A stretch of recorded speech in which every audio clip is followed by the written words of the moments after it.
Timnas Indonesia akan menghadapi tantangan besar saat melawan tuan rumah Bahrain dalam matchday ketiga Grup C kualifikasi Piala Dunia 2026 zona Asia, Kamis 10 Oktober 2024. Pertandingan ini sangat dinanti karena skuad Garuda sedang berada dalam performa yang dianggap berbahaya oleh Konfederasi Sepak Bola Asia (AFC).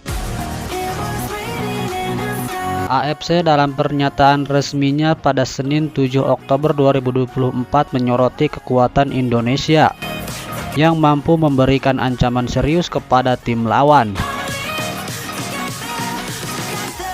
Menurut AFC, Bahrain yang sudah mengantongi 3 poin dari laga sebelumnya harus berhati-hati menghadapi timnas Indonesia.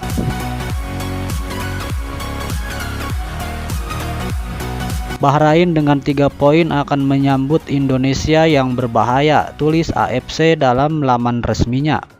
Selain itu, AFC juga menilai bahwa performa timnas Garuda sedang dalam tren positif, terlebih setelah hasil imbang yang memuaskan melawan tim kuat seperti Arab Saudi dan Australia di pertandingan sebelumnya.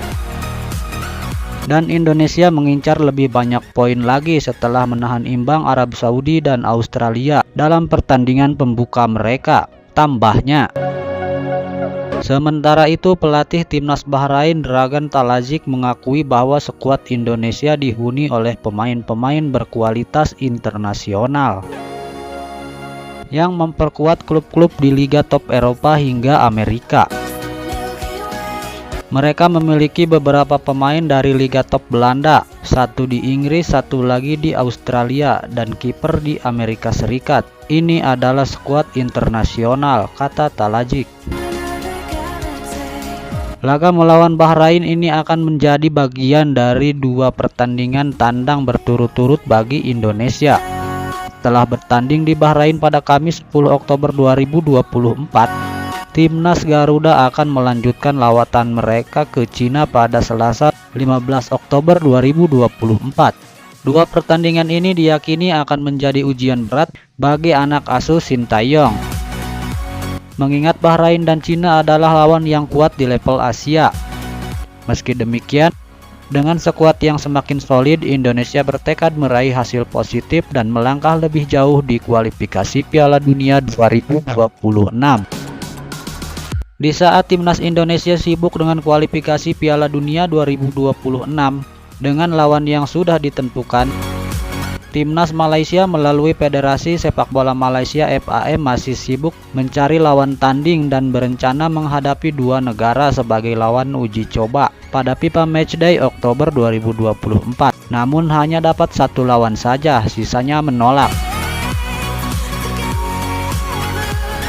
Padahal Federasi Sepak Bola Malaysia sudah menghubungi 8 negara di kawasan Oseania untuk uji tanding dengan Malaysia.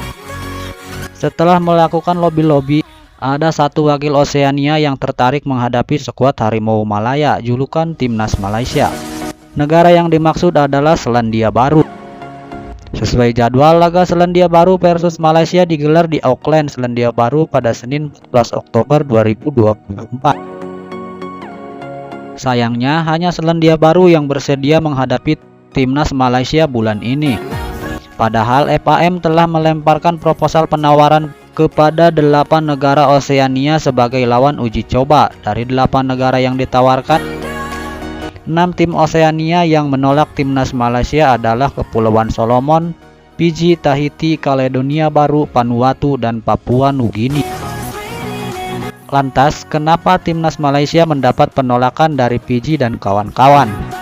Hal itu karena negara-negara di atas tengah mentas di babak kedua kualifikasi Piala Dunia 2026 zona Oseania. Ketika kami mengajak negara lain bermain dan ditolak, kami tidak bisa berbuat apa-apa, sebab masing-masing negara punya kepentingan. Jadi jika kami mengundang bukan berarti laga otomatis akan dimainkan, kata Datuk Jamal Nasir Ismail. Intinya mereka menolak bermain melawan kami karena takut persiapan mereka mentas di kualifikasi Piala Dunia terganggu, lanjutnya. Akibatnya hanya menggelar satu laga uji coba. Peluang timnas Malaysia meraup banyak poin di ranking FIFA pada Oktober 2024 sangatlah kecil. Jika menang atas Selandia Baru, timnas Malaysia hanya mendapatkan tambahan 6,22 poin. Hal itu berbeda dengan timnas Indonesia yang bisa panen poin bulan ini. Jika menang atas Bahrain dan Cina, timnas Indonesia bakal meraup tambahan 32 poin di ranking FIFA Oktober 2024. Sementara itu, timnas Malaysia dan timnas Kamboja menjadi negara Asia Tenggara yang paling banyak mengandalkan pemain naturalisasi di FIFA Matchday Oktober 2024 ini. Mengutip dari Sisiagol, 3 pemain naturalisasi di skuad timnas Malaysia adalah Enrique Dos Santos Brazil, Paulo Jose Brazil, dan Romel Morales Kolombia. Sementara itu, pemain-pemain naturalisasi di skuad timnas Kamboja adalah Hikaru Mizuno, Jepang, Mohamed Faiz Khan, Afrika Selatan, dan Yudai Ogawa, Jepang. Di luar Malaysia dan Kamboja, tak ada satupun tim nasional Asia Tenggara yang menggunakan pemain naturalisasi di FIFA Matchday Oktober 2024. Pemain naturalisasi yang dimaksud di sini adalah pesepak bola yang tidak memiliki garis keturunan atau kakek nenek yang lahir di negara tersebut. Para sepak bola ini mendapatkan paspor Malaysia dan Kamboja setelah 5 tahun tinggal di negara tersebut. Bagaimana dengan personil timnas Indonesia? Pemain-pemain seperti Tom Haye, Ivan Jenner, hingga Ragnar Oratmangun tak masuk kategori naturalisasi karena mereka memiliki darah Indonesia dari orang tua atau kakek nenek mereka. Sementara itu, Martin Paes, meski tidak memiliki darah Indonesia, sang nenek lahir dan besar di Kediri, Jawa Timur.